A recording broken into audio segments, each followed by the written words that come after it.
High, நான் ஒரு சிறிய பையன். இங்கே நான் சொல்லப் போகும் கதை சிறிய வேறுபாடு கூட ஒரு பெரிய மாற்றத்தை உருவாக்கும் என்பதை குறிக்கிறது. நட்சத்திர மீனும் சிறுவனும் ஒரு காலத்தில் கடற்கரையை தன் எழுத்து வேலைக்கு பயன்படுத்திய புத்திசாலி ஒருவரிருந்தார். வேலை தொடங்குவதற்கு முன்னால் அவர் கடற்கரை வழியாக நடைப்பயிற்சி செய்யும் பழக்கமுடையவராக இருந்தார்.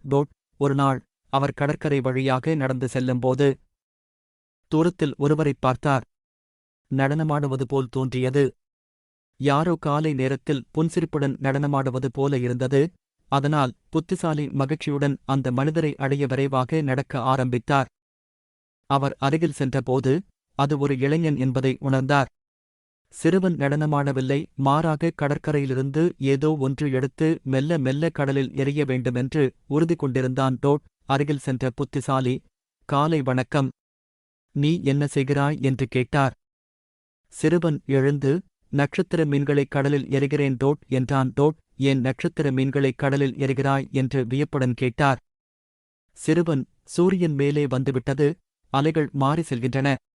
நான் இவற்றை கடலில் எறியவில்லை என்றால் அவை இறந்துவிடும் என்று விளக்கினான். இதைக் கேட்டு புத்திசாலி, ஆனா இளைஞனே, நீ யோசித்தாயா? மைல்களுக்கு மைல்கள் பறந்த கடற்கரை உண்டு, அதில் நட்சத்திர மீன்கள் அத்தனைக்கும் நீ மாற்றத்தை ஏற்படுத்த முடியாது என்றார். இதைக் கேட்டு சிறுவன் குனிந்து இன்னொரு நட்சத்திர மீனை எடுத்து கடலில் எறிந்தான். அது நீரில் கலந்ததும் அந்த மீனுக்கு ஒரு மாற்றத்தை ஏற்படுத்தியது. சிறிய செயலும் ஒருவருக்கு பெரிய மாற்றத்தை ஏற்படுத்தலாம். ஒவ்வொரு முயற்சியும் மதிப்பு வாய்ந்தது. எந்த நல்ல செயலும் அவமதிக்கப்பட முடியாது.